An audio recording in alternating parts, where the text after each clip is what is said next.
할렐루야. 우리 옆 사람 인사합시다. 사랑합니다. 축복합니다. 아멘. 우리가 광야학교라고 하는 제목으로 말씀을 듣고 있어요. 지난 시간엔 첫 번째 시간. 우리가 원하든 원치 않든 어느 학교에 입학해요? 광야학교에 입학을 합니다. 그러면 광야학교에 입학하면 배워야 할 게 세 가지가 있더라. 첫째는 한번 따라합시다. 하나님을 만나야 합니다. 시작. 여러분, 광야라고 하는 것은 미드바르, 의미가 미드바르, 광야. 근데 하나님은 광야에서 다바르, 말씀하신다. 여러분, 히브리 말로 다바르가 말씀이에요. 그러니까 하나님은 어디에서 나를 만나 주시느냐? 인생의 어려움을 통과할 때 그 말씀이 육신이 되는, 그 말씀이 깨달아지는 역사가 나타나는 거예요. 그래서 광야길을 지나간다 할지라도 말씀이 깨달아지고 하나님을 만나면 그 광야가 저주가 아니라 축복이 된다. 저와 여러분들에게 이런 은혜가 주어지기를 축원합니다. 두 번째로 광야학교를 통해서 우리가 뭘 배워야 되느냐? 훈련함을 좀 배워야 돼. 한 달에서 훈련을 잘 받아야 합니다. 시작. 자, 훈련은 어떤 훈련이냐? 믿음의 훈련이에요. 하나님을 더 붙잡는 훈련. 여러분, 사는 게 힘드니까 누구 붙잡아요? 하나님을 붙잡잖아요. 여러분, 사는 게 힘듦이 없는 사람은 하나님을 찾지 않아요. 근데 힘든 문제를 만나야지. 주여 좀 도와주세요. 한 달에서 주여 좀 도와주세요. 시작. 이렇게 말하는 사람은 뭐가 있더라? 아니, 광야가 있더라. 인생의 고난을 만나니까, 여러분, 자식의 광야를 만나니까 주여 내 자식 좀 붙잡아 주세요. 근데 자기가 잘 키운다고 생각해. 그러면 주님을 찾아요, 안 찾아요? 안 찾아요. 여러분, 사업의 광야도 좀 만나야지. 주여 이 사업을 좀 붙잡아 주세요. 내가 아무리 해도 안 됩니다. 하나님 도와주세요. 그럴 때 하나님의 능력이 나타나는 거예요. 그러니까 어려움을 만날 때마다 믿음을 키웁시다. 그리고 거룩함, 죄로부터 자꾸 멀어질 때 하나님의 은혜가 주어지는 거구나. 또 광야기를 통해서 배워야 할 세 가지. 세 번째는 뭘까요? 하나님의 뜻을 배워야 돼요. 한 달에서 하나님의 뜻을 배워야 합니다. 그러니까 이스라엘 백성들이 광야를 지나갈 때 만나를 먹었더라 이렇게 나오죠. 만나. 여러분, 만나는 하나님이 만들어준 떡이에요. 내가 만든 떡이 아니라 하나님이 주신 떡을 먹고 사는 존재구나. 그래서 이스라엘 백성들은 떡으로 사는 존재가 아니라 말씀으로 사는 존재구나. 저와 여러분들도 광야를 통하여서 그래, 돈으로 사는 존재가 아니라, 세상의 성공이나 출세와 명예로 사는 존재가 아니라, 대학으로 사는 존재가 아니라, 나는 건강으로 사는 존재가 아니라, 그래, 말씀으로 사는 존재구나. 아멘. 이때 아멘을 하셔야 돼. 그렇죠? 뭐로 사는 존재다? 말씀으로 사는 존재구나. 여러분, 이걸 언제 깨닫느냐? 광야에서 육신의 떡이 무너지는 것을 체험해야지. 내가 그동안에 쌓아왔던 명예, 출세, 권세, 물질, 성공, 이런 것들이 무너지는 때를 경험해야지. 그래, 나는 그것을 쫓아 사는 존재가 아니라 하나님의 말씀을 먹고 사는 존재구나. 이게 깨달아지는 거예요. 여러분, 광야학교를 통해서 이걸 배우면 광야는 뭐가 된다? 축복이 된다. 이런 은혜가 우리 모두에게 좀 있어지기를 축원합니다. 아멘. 자, 오늘은 두 번째 시간으로서 우리가 광야학교를 통과하면서 잡초의 근성을 가진 성도가 되자. 한 달 합시다. 잡초의 근성을 가진 성도가 되어야 합니다. 시작. 여러분, 잡초가 지닌 특징이 뭘까요? 잡초는 밟으면 또 어떻게 해요? 또 나. 뽑으면 또 어떻게 해요? 또 나. 야, 끈질기다라고 하는 거예요. 한 달 합시다. 잡초는 끈질기다. 시작. 끈질긴 이유가 뭐냐? 생명력이 강하다는 뜻이에요. 저와 여러분들이 광야학교를 통과하면서 생명력이 강한 성도가 되기를 축원합니다. 여러분, 성도는 강해야 돼요. 한번 따라합시다. 성도는 강해야 합니다. 시작. 왜 성도들이 강해야 되느냐? 성경을 보니까 하나님이, 성도는 하나님이 택하신 왕 같은 제사장이래요. 저와 여러분들은 제사장의 사명이 있는 거예요. 그러면 제사장은 뒤에 누가 있느냐? 양들이 있어요. 그러니까 제사장이 강하지 못하면, 성도가 강하지 못하면 내 뒤에 있는 하나님이 맡겨주신 모든 양떼들이 죽을 수밖에 없다라고 하는 거예요. 그러니까 성도는 어떻게 해야 된다? 강해야 된다. 여러분, 이 베드로가 예수님을 부인하고 난 다음에 디베랴 바닷가에서 주님을 만나잖아요. 그때 주님이 묻습니다. 네가 정말 날 사랑하냐? 그때 베드로가 뭐라고 하죠? 사랑합니다. 그러니까 예수님이 뭐라고 그래요? 내 양을 먹여라. 내 양을 쳐라. 내 양을 먹이라. 그러니까 사랑의 고백을 받은 그 베드로에게 주님이 뭐를 맡겼느냐? 양들을 맡겼다는 거예요. 그러니까 저와 여러분 뒤에는 누가 있느냐? 양들이 있어요. 여러분, 내가 양들을 먹이려고 하니까 내가 강해야 돼? 아니면 맨날 자빠져야 돼? 강해야 돼요. 여러분, 여자는 약하지만 누구는 강해요? 엄마는 강해요. 그러니까 여자 김하영은 약하지만 두 아이를 가지고 있는 김하영은 세다라고 하는 사실이야. 왜? 엄마가 자빠지면 누가 넘어져? 애들이 자빠진다니까요. 걔들이 불쌍해지는 거야. 그러니까 여자는 약해도 엄마는 강한 거예요. 여러분, 남자는 약해도 아빠는 뭐예요? 강해요. 왜? 내 뒤에 누가 있으니까. 양들이 있으니까, 처자식이 있으니까. 내가 사표를 내고 탁 오면 그때는 멋있지만 그 다음부터는 어떤 역사가 나타나요? 처자식이 굶는 역사가 나타나. 그러니까 내가 그 꼴은 못 보는 거야. 그러니까 내 자존심이 무너지고 내 마음 가운데 막 상처가 있어도 죽고 싶어도 뭐는 못 던져. 이거는 못 던지고 가는 거예요. 강한 거잖아요. 여러분, 남자는 약해도 아빠는 강합니다. 우리 남자들만, 남자는 약해도 아빠는 강하다. 시작. 강한 사람은 하는 말을 못내. 그렇잖아요. 여자도 약하지만 엄마는 강하듯이. 근데 제가 질문할 게 있어요. 그러면 엄마와 아빠는 처음부터 강했나요? 아니죠. 다 처음에는 약합니다. 근데 인생의 광야길을 통과하면서 여러 가지 많은 어려움들을 통과하면서 강해지는 거예요. 이걸 통해서 뭘 좀 깨달을 수 있느냐? 그래, 강함은 타고나는 게 아니라 훈련을 통해서 만들어지는 거구나. 그래서 하나님이 저와 여러분들을 때로는 광야 학교로 또는 광야길로 인도하신다. 그래서 그 광야의 그 어떤 과정을 통해서 강해지기를 주의 이름으로 축원합니다.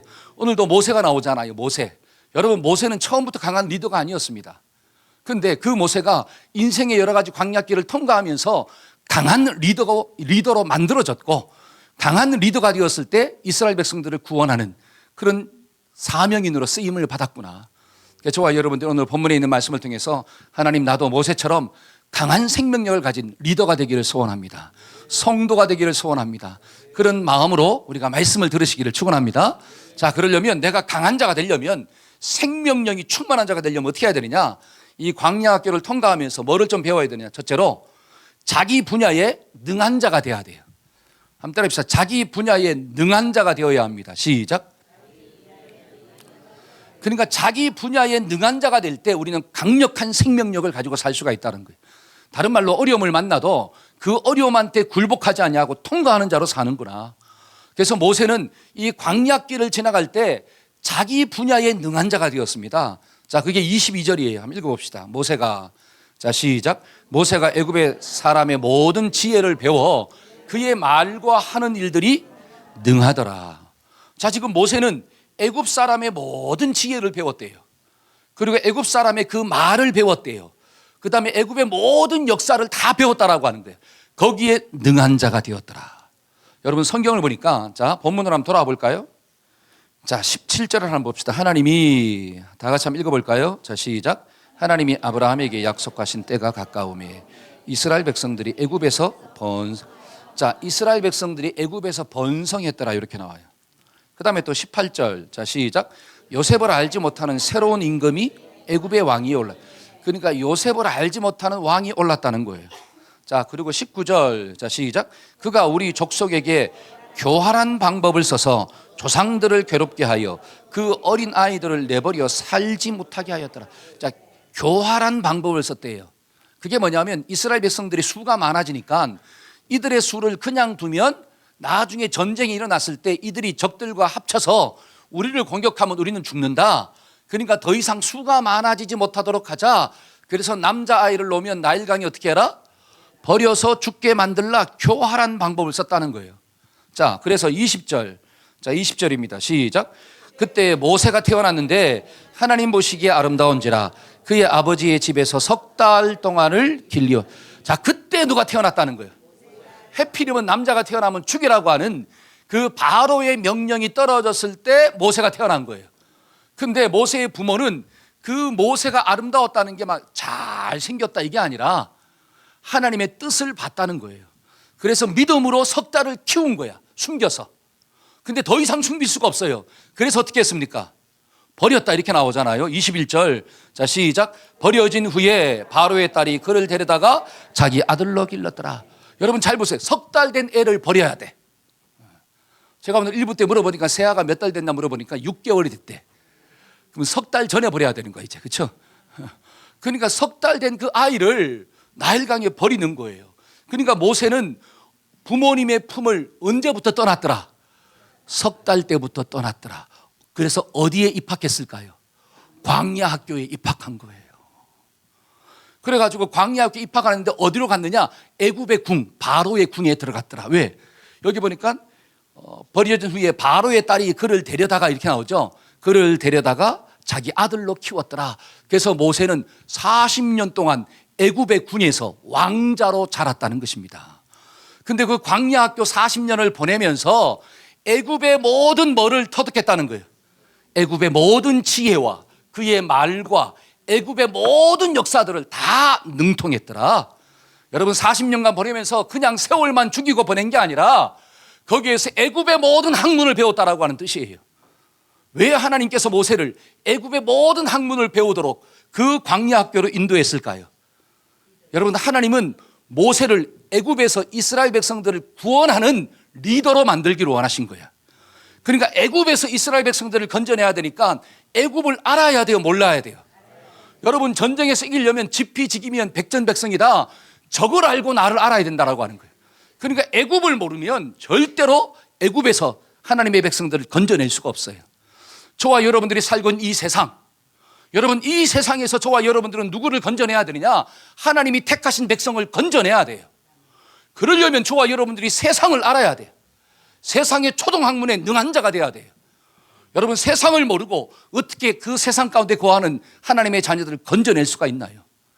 여러분 세상이 얼마나 무서운데, 세상이 얼마나 교활한데, 이 세상의 가치관이 얼마나 하나님의 백성들을 괴롭히고 있는데, 여러분 세상을 알지 못하고 어떻게 세상 가운데 살고 있는 그들을 건져낼 수가 있습니까? 그러니까 모세는 하나님이 광야 학교를 보내가지고 애굽의 모든 학문과 애굽의 모든 신들과 애굽의 모든 문화와 애굽의 모든 가치관을 배우게 만드는 거예요. 그래서 능한 자가 되었더라. 근데 거기서 끝났을까요? 아닙니다. 뒤에 있는 말씀을 쭉 읽어보니까 이 모세가 자기 백성을 또 돌아볼 생각이 있어가지고 하다가 애굽의 군사를 죽이잖아요. 근데 그 일이 들통났어. 그래가지고 그 말이 누구한테까지 가느냐? 바로한테까지 들어갑니다. 그래서 살기 위하여 도망을 쳐. 그래서 다시 광야 학교를 또 입학해. 그게 어디예요? 미디안 광야야. 그 미디안 광야에서 몇 년? 40년이에요. 여러분 애굽에서 왕자로 그 광야 학교가 40년이고 어떤 사람은 그래요.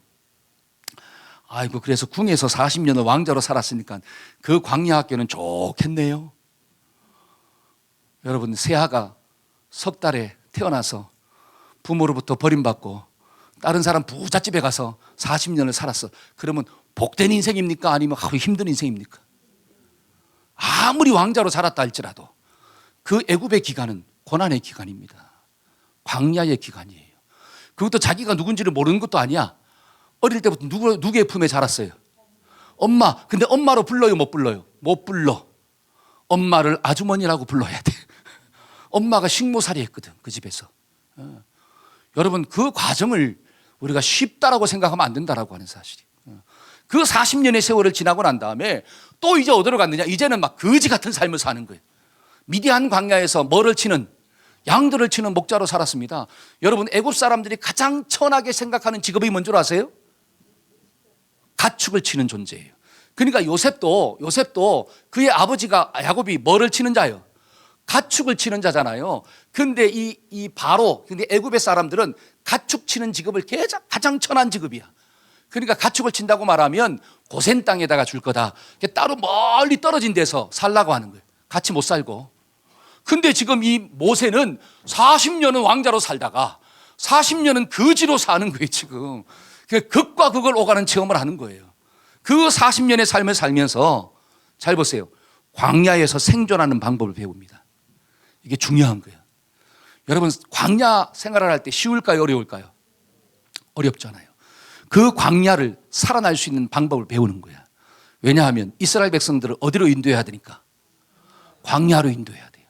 그 광야 40년을 보내야 되잖아. 그러니까 하나님은 미리 광야의 삶이 어떠하다는 것을 가르쳐 주는 거예요. 거기서 살아날 수 있는 방법을 가르쳐 주는 거야. 그리고 이 양들을 치면서 무슨 심정을 배웠더라? 목자의 심정을 배웠더라. 그 다음에 또 하나 중요한 것은 그 미디안 광야의 지리적인 모든 것에 능통한 자가 되었더라.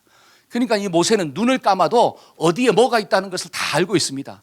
지리적으로 바삭해진다는 거예요. 왜 그것을 훈련시켰을까요?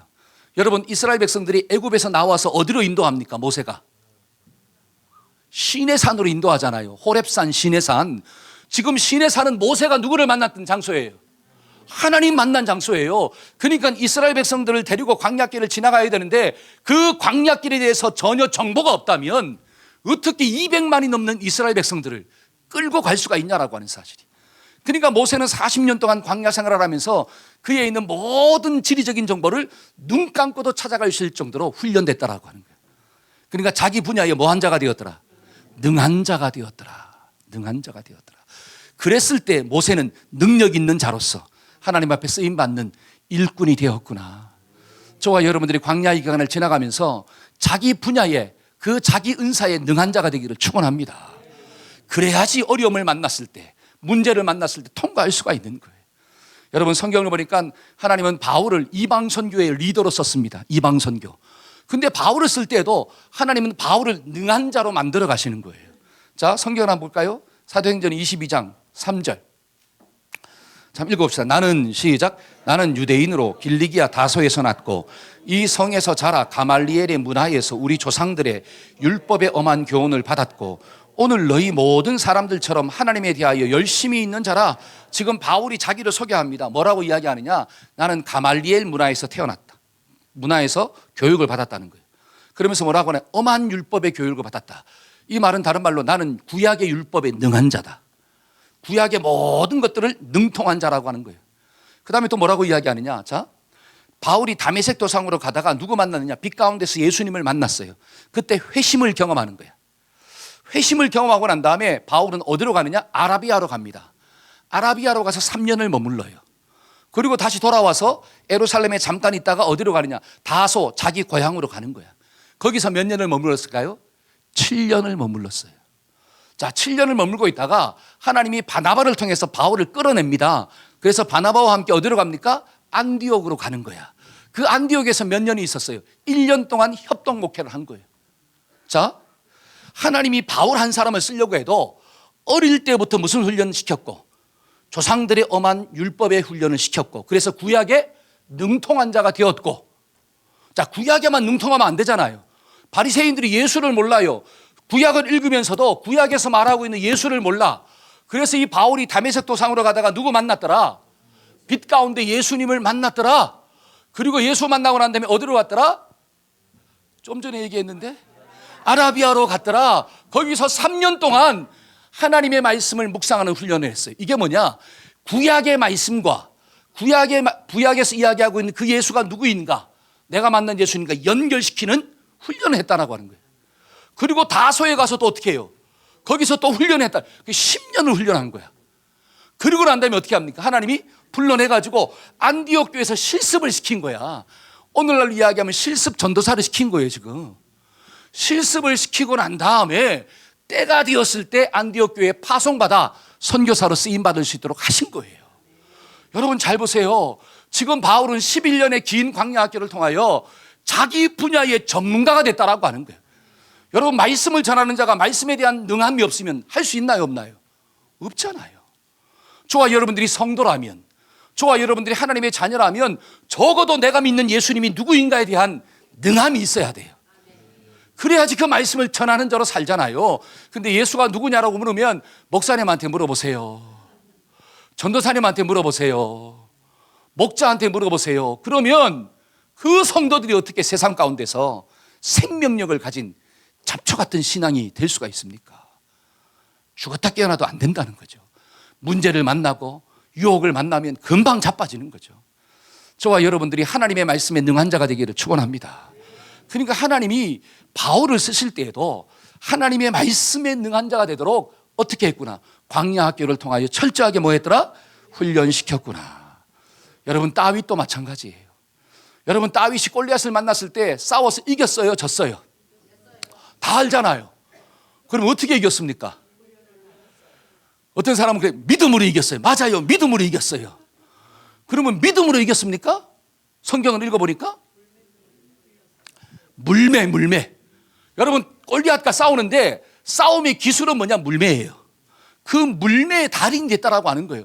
그러니까 이 다윗은 목자 생활을 하면서 곰들이 와서, 사자가 와서 내 양들을 빼앗아가면 그 물매질을 해가지고 있잖아요. 곰을 죽이고 사자를 죽여서 그 입에서 양들을 탁 지켜낸 경험이 있다는 거예요. 물매의 달인이에요. 근데 물매의 달인이라 할지라도 그 속에 하나님을 신뢰하는 믿음이 없으면 안 되는 거예요. 그러면 자, 믿음이 있어도 물매의 달인이 안 되면 못 싸우는 거예요. 저와 여러분들이 정말 하나님을 신뢰하는 믿음이 있다면 내가 하고 있는 분야의 전문가가 되고자 하는, 능한 자가 되고자 하는 훈련을 감당하는 거예요. 그게 진짜 믿음이라는 것입니다. 믿음 있는 사람 하나님이 다 알아서 하시겠죠. 내가 딱 자고 있으면, 기도하고 잠자고 있으면 하나님이 내 손을 막 돌려가지고 꿈속에 물매 달인으로 만들어 가실 거예요. 여러분, 그런 일은 있어요, 없어요? 없어요. 저와 여러분들이 삶의 자리에서 그 물매의 달인이 되기 위해서 손에 굳은 살이 배겨야 돼요. 여러분, 손에서 피가 나야 돼. 돌리면서 한번 어떻게 실험을 해봐야 돼요. 그 과정 속에서 포기하지 않도록 하나님이 힘을 주실 줄로 믿습니다. 그러니까 정말로 믿음을 가진 사람은 자기 분야의 전문가가 되는 거예요. 자기 분야의 능한 자가 되는 거예요. 예를 들어서 믿음을 가진 주부라면, 뭐를 가진 주부라면? 믿음을 가진 주부라면 살림에 능한 자가 돼야 돼. 이런 말 하면 또 부담이 될 분들이 있지만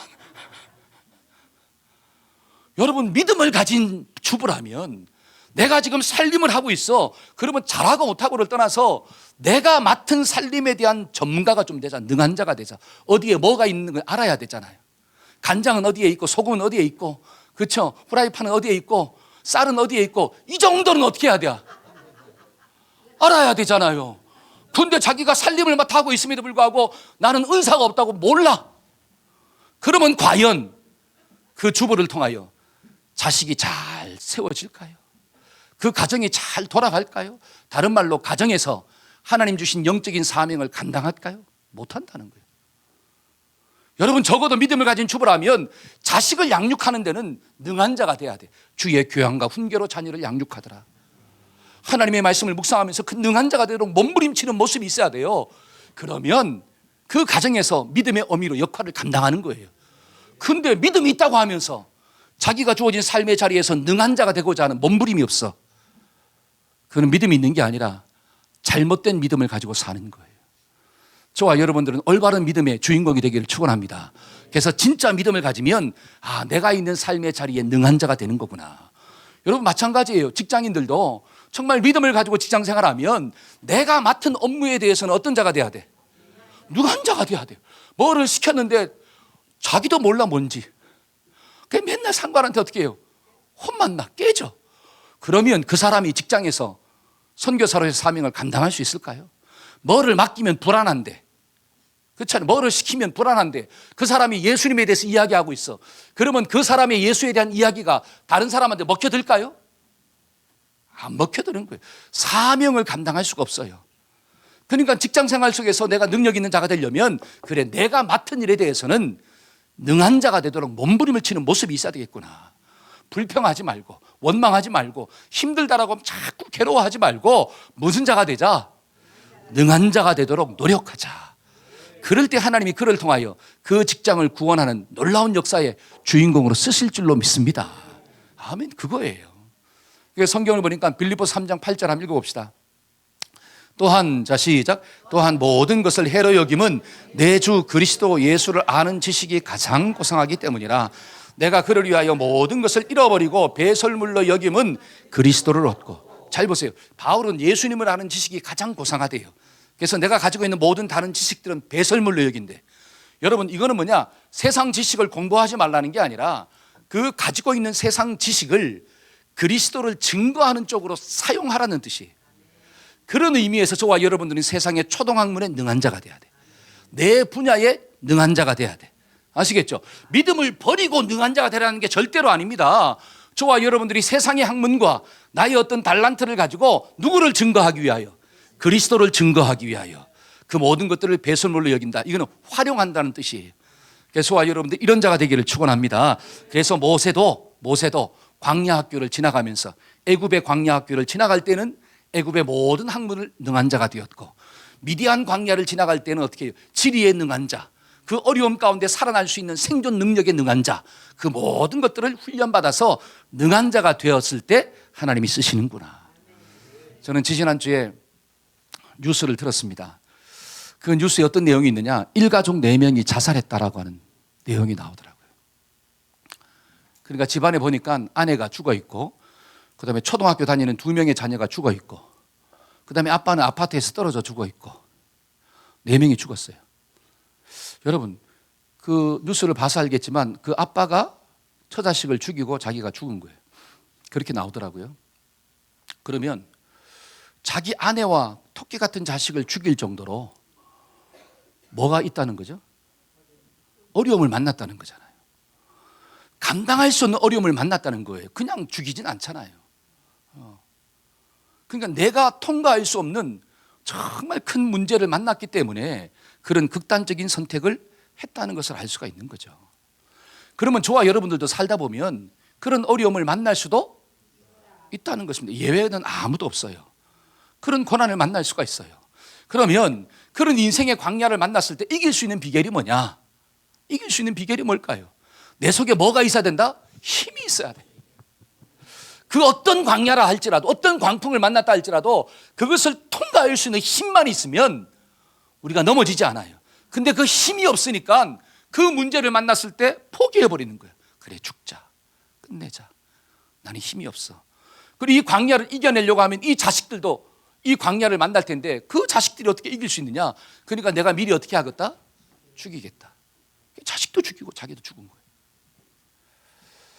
여러분, 세상에서 이런 어려움을 만났을 때 그 힘이 좀 있으려면 적어도 내 분야에서는 전문가가 돼야 돼요. 여러분, 공부 1등을 하는 게 아니에요. 사업에서 막 수천억 벌라는 게 아닙니다.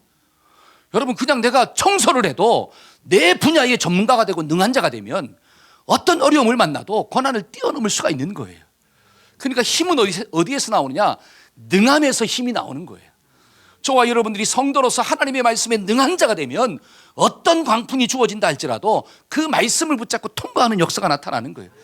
여러분, 죽음의 광풍이 다가올 때에도 우리 마음속에는 뭐가 말씀에 능한 자가 돼야 돼.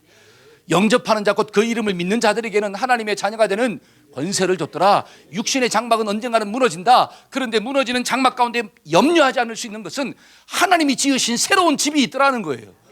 그러니까 육신의 장막집이 무너져야지 그 집에 들어갈 수가 있으니까, 그래, 죽음 또한 과정이구나. 이거를 믿는 믿음이 있을 때, 그 말씀에 대한 능함이 있을 때 우리가 죽음의 광풍이 와도 절망하지 않고 통과할 수가 있다라고 하는 거예요. 근데 그게 없으니까 죽는다 그러면 무서워하는 거예요. 죽음 앞에서 두려워 떨고 있다라고 하는 사실. 여러분, 두려워 떨어봤자 죽어요. 이해가 되십니까? 두려움으로 끝나는 게 아니라 우리는 두려움을 정복하고 살아야 돼요. 그게 뭐냐? 전능함, 능함에서 나오는 거예요. 그러니까 사람이 능력이 있으면 기가 죽어요, 안 죽어요? 안 죽잖아요. 그러니까 옛날에 어르신들이 우리 자식들한테 뭘 배우라 그래? 기술 배우라 그러잖아요. 기술 한 가지만 있으면 무너져도 어떻게 해야 되는가? 밥 먹고 산다는 거예요. 어떻게 산다? 그러니까 고난의 때를 지나가면서 능함을 가지는 자가 되어야지. 우리의 오병이어를 키웁시다. 우리의 물맷돌을 키웁시다. 그러면 이 모세처럼 생명력을 가진 리더가 되어서 우리가 양들을 살리는 존재가 되는구나. 두 번째로, 우리가 광야 학교를 통과하면서 어떤 걸 좀 가져야 되느냐? 인내하는 자세를 좀 가져야 돼. 인내. 한 달씩 인내 열매를 맺어야 합니다. 시작. 아멘. 그럴 때 우리가 강한 생명력을 가진 지도자가 되는 거구나. 자, 20절과 21절 한번 볼까요? 그때에, 자, 시작.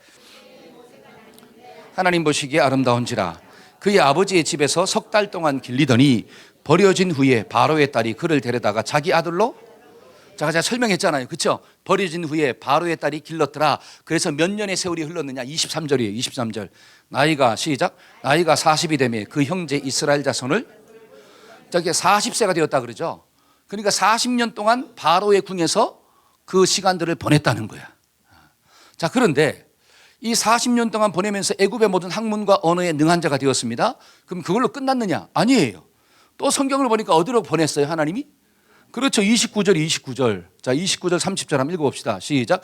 모세가 이 말 때문에 도주하여 미디안 땅에서 나그네가 되어 거기서 아들 둘을 낳으니라. 40년이 참에 천사가 시내산 광야 가시떨기 불꽃 가운데서 그에게 자, 미디안 광야로 갔잖아요. 거기서 또 몇 년이 흘렀습니까? 그러니까 이 모세는 학교에 들어가면 적어도 몇 년은 가야 돼? 40년 가야 돼. 애굽에서 40년, 미디안에서 40년. 그래서 합이 몇 년이었더라? 80년이 되었더라. 자, 80년이 되었을 때 잘 보세요. 때가 차매. 이제 때가 된 거야. 때가 찼을 때 하나님이 가시떨기 나무 불 가운데서 그를 불렀더라. 잘 보세요. 그러면 하나님의 부르심의 때까지가 몇 년이 되었더라? 80년이에요. 그럼 적어도 모세는 몇 년을 기다려야 돼? 80년이에요. 80년 동안 기다리면서 뭐를 배웠을까? 인내를 배운 거예요. 한번 인내를 배워야 합니다. 시작. 아멘. 여러분, 인내가 저와 여러분들에게 뭐를 주느냐? 자, 로마서 말씀 한번 볼까요? 로마서 5장. 자, 로마서 5장. 자, 시작.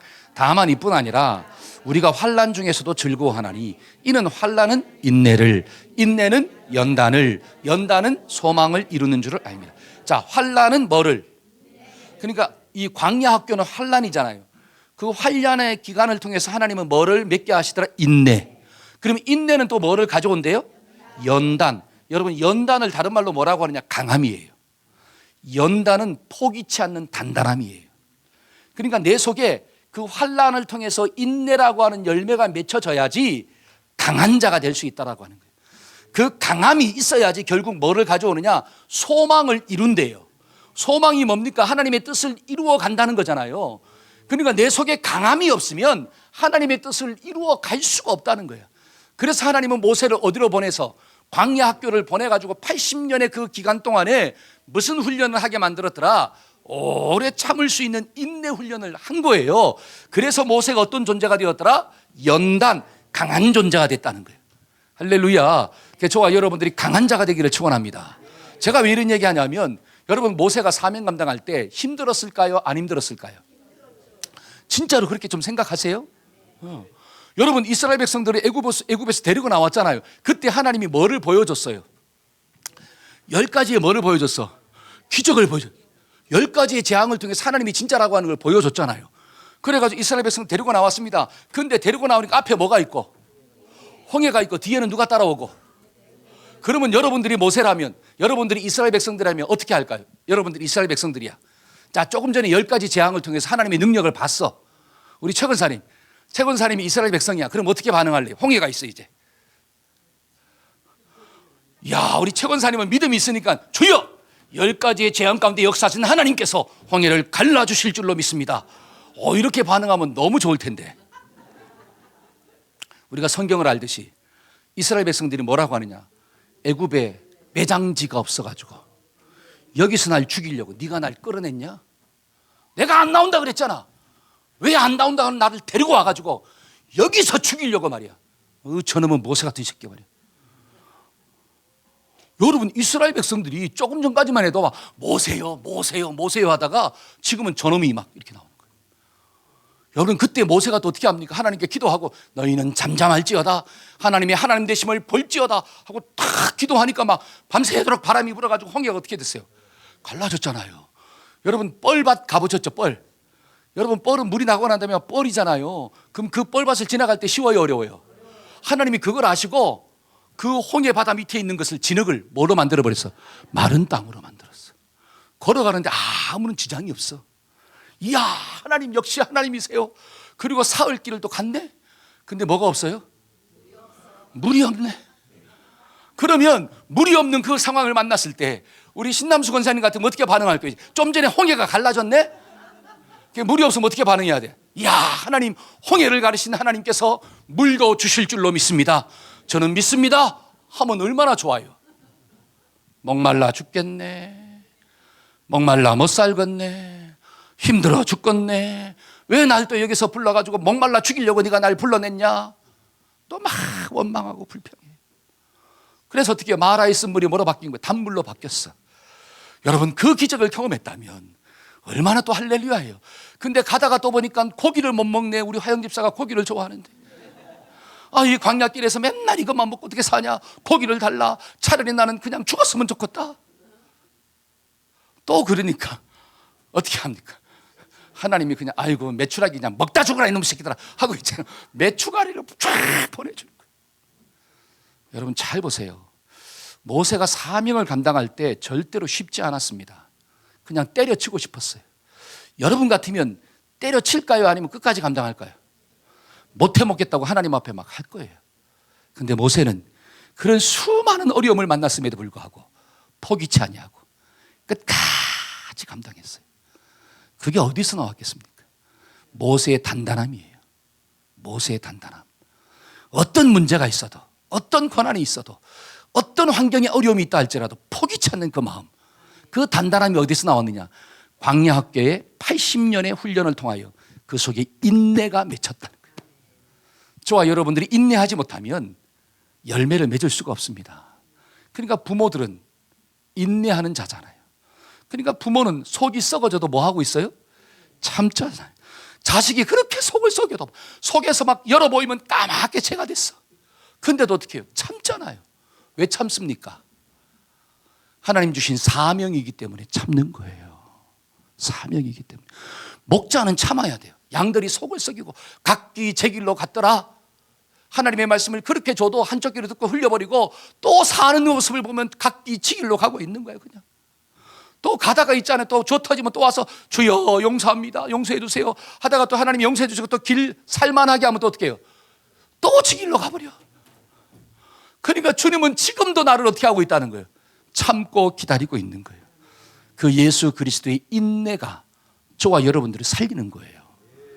그러니까 최고로 많이 인내하는 존재가 누구냐? 부모예요. 부모보다 오래 참는 사람은 없어요. 그러니까 부모가 버린 자식은 끝난 거예요. 그래서 한때 부모가 버리면 끝이다. 시작. 누가 더 참아줍니까? 부모보다 인내할 수 있는 사람이 없는데. 잘 보세요. 그러니까 그 모든 훈련의 과정을 통하여 인내가 들어왔고, 인내는 단단하게 만들어가, 나를 단단하게 만들어가. 그래서 주님 주신 사명을 끝까지 감당할 수 있도록 포기하지 않도록 하나님이 역사하시는 거구나. 때문에 저와 여러분들이 광야 학교를 지나가면서 인내 열매가 맺혀지기를 축원합니다. 한번 다시 인내해야 합니다. 시작. 그러면 인내가 뭐예요? 인내는 오래 참는 거예요. 근데 언제까지 참는 게 인내일까요? 아니에요. 하나님의 때까지. 한번 하나님의 때까지 참아야 합니다. 그게 하나님의 때예요. 하나님의 때가 모세는 80년이에요. 이해가 되십니까? 근데 바울은 몇 년일까요? 자, 바울은 다메섹 도상에서 주님 만나고 난 다음에 아라비아로 가서 몇 년 동안 있었더라? 3년. 그 다음에 또 다소로 가서 몇 년 있었더라?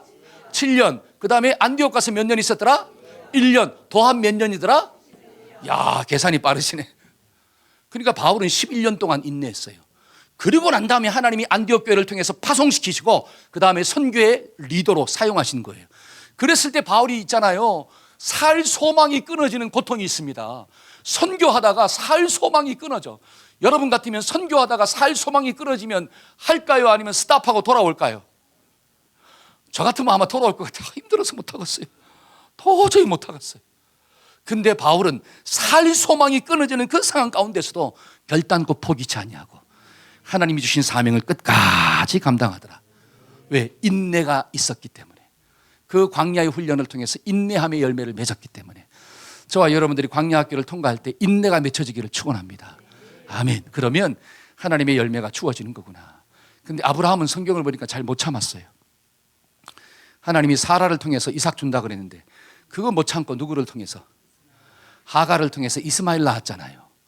그래가지고 부작용이 났네. 그게 지금 중동 전쟁이 왜 일어났어요? 아브라함이 때를 기다리지 못했기 때문에. 여러분 때를 기다렸다면 아브라함은 이삭만 낳았을 거예요. 여러분 이삭만 낳으면 지금 중동 전쟁은 안 일어나요. 여러분 지금 중동 전쟁은 이스마엘의 후손과 이삭의 후손들이 싸우는 거예요. 지금 형제끼리 싸우는 거예요. 배다른 형제끼리. 무서운 거잖아요. 여러분 공사할 때 왜 부실 공사가 일어납니까? 건축 집을 지었으면 부실이 없어야 되잖아.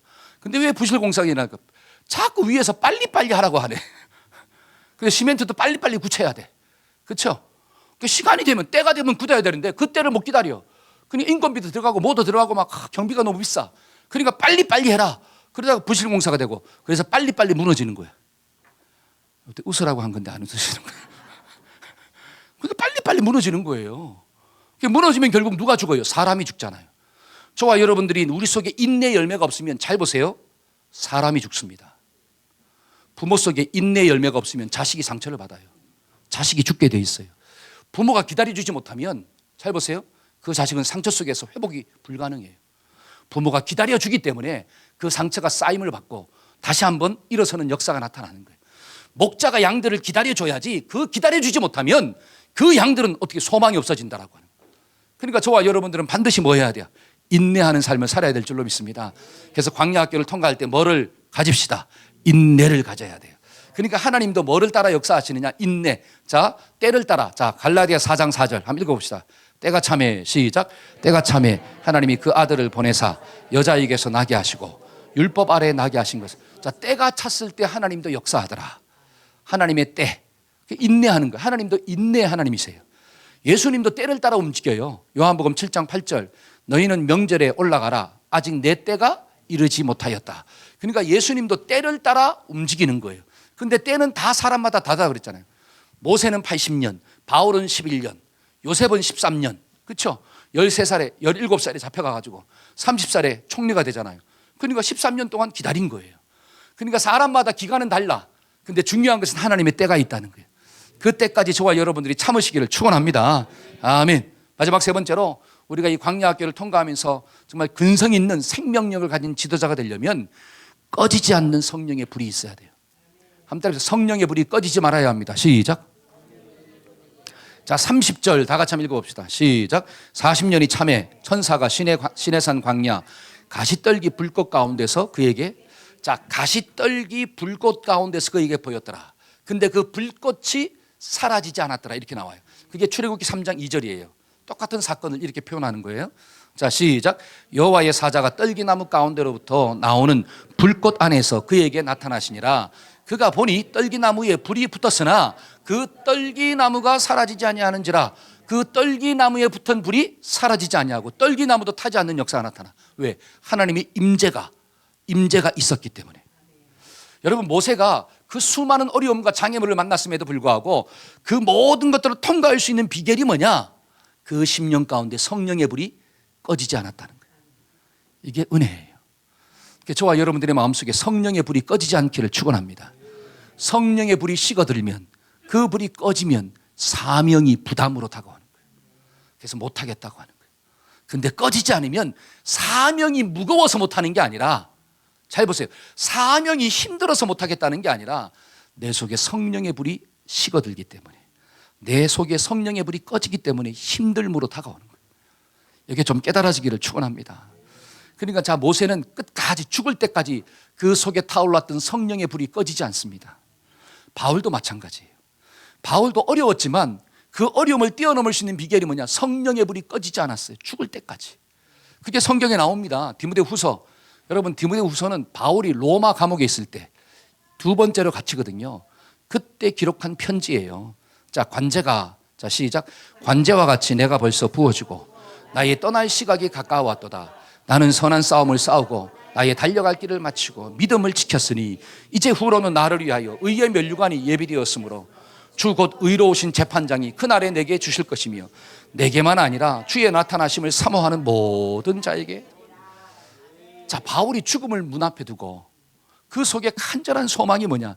나는 믿음의 싸움을 다 싸웠다. 믿음을 지켰다. 이제 후로는 주님이 주실 그 상이 나는 보인다. 여러분, 그 마음 가운데 뭐가 없어지지 않아요? 성령의 불이 식어지질 않아요. 언제? 나이가 들어도. 저는 우리 권사님들이 정말 나이가 들어서 주님 나라 갈 순간이 다가와도 성령의 불이 꺼지지 않기를 축복합니다. 아멘.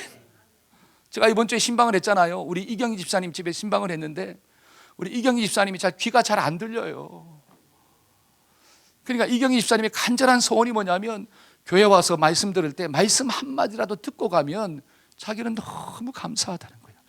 그런데 300만 원이 넘게 줘가지고 보청기를 꼈음에도 불구하고 그 보청기가 작동을 잘 안 하나 봐요. 옆에서 조곤조곤 얘기하면 들리시는데 이렇게 얘기하면 웅웅거려가지고 안 들리는 거야. 그냥 가슴이 막 힘들어요. 어찌하든지 주님 앞에 나와서 막 한마디 듣고 가려고. 근데 여기서 막 제가 아무리 큰 소리를 쳐도 어찌하든지 여러분들은 막 안 그런 사람 없죠? 그런 사람 없기를 축원합니다. 우리 집사님은 있잖아요. 신방 예배 드리는데 95세요. 나이가 어떻게 돼요? 저는 여러분들이 95세까지 장수하기를 축원합니다. 근데 중요한 것은 무릎을 꿇을 수 있도록 되기를 원합니다. 야, 신방 예배를 드리는데 저는 무릎을 못 꿇어요. 왜? 이 관절을 수술해가지고 다리를 뻗쩍다리치 펴고 있어요. 근데 우리 집사님은 나이가 95세인데 무릎을 다 꿇고 예배를 드려요. 얼마나 참 마음에 막 울림이 되든지. 간절한 소원이 뭐냐? 주의 말씀을 듣고 사는 거예요. 주님을 향한 사랑이 식어지지 않는 거예요. 여러분, 나이가 들어도 주님을 향한 사랑이 식어지지 않는 그 인생 얼마나 아름다울까요? 근데 나이가 들었는데 자꾸 세상 욕심이 생기고, 나이가 죽을 날이 곧 다가오는데도 돈 그러고, 죽을 날이 다가오는데도 불구하고 어떻게 해요? 정말 어떤 세상적인 것만 자꾸 바라보는 사람만 있다면, 그러면 사명을 끝까지 감당할 수가 없잖아요. 우리 모두는 주님 날아가는 순간까지 성령의 불이 꺼지지 않기를 축원합니다. 한번 성령의 불이 꺼지면 나는 죽습니다.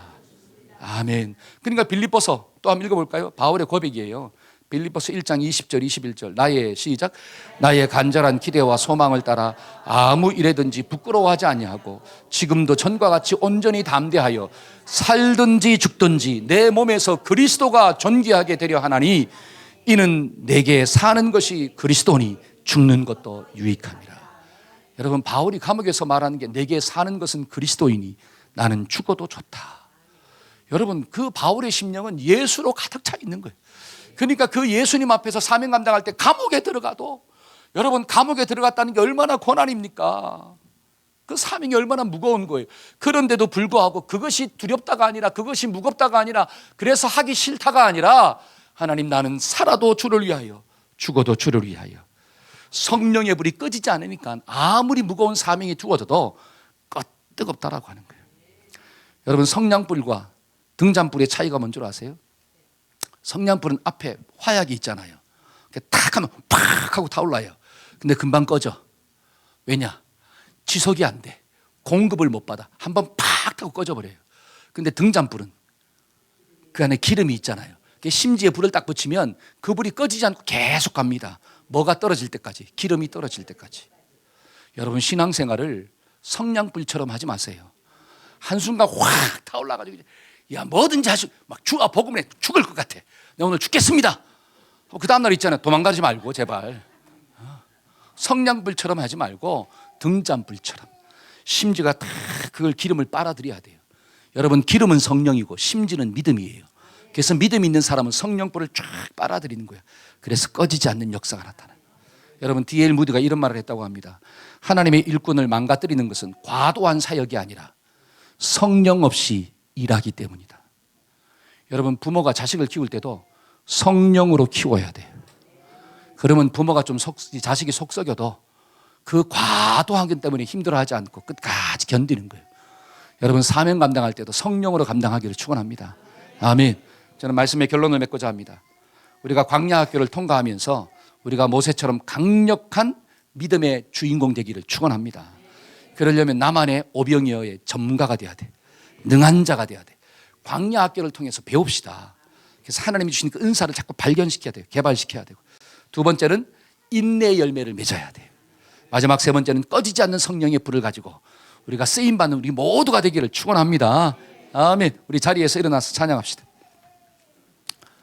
우리 한번 찬양합시다. 내게 능력 주시는 자 안에서 내가 모든 것을 할 수 있습니다.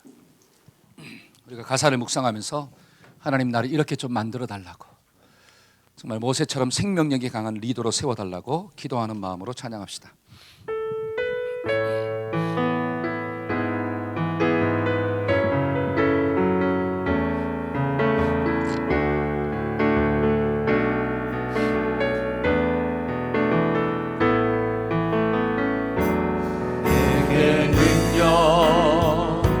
주시는 자 안에서 내가 모든 것을 알 수 있네.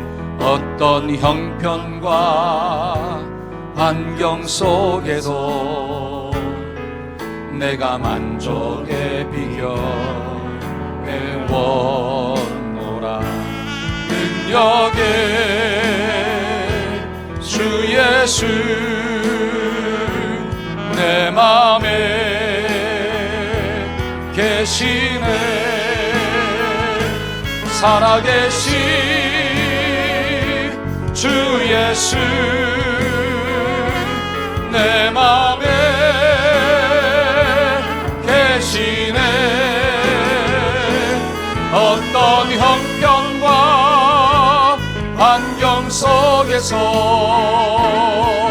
내가 만족의 비결 회원 너 안에 내게 능력 주시는 자 안에서 내가 모든 것이 할 수. 우리 손들고 어떤 형편과 환경 속에서 내가 만족의 비결 회원 너라면 내게 능력 주시는 자 안에서 내가 모든 것이 할. 내게 능력 주시는 자 내게 능력 주시는 자 안에서 내가 모든 것이 할 수 있네. 아멘. 우리 가슴에 손을 얹고 한번 기도 받읍시다. 하나님, 오늘도 말씀을 통하여 우리의 마음을 만져주시니 감사합니다.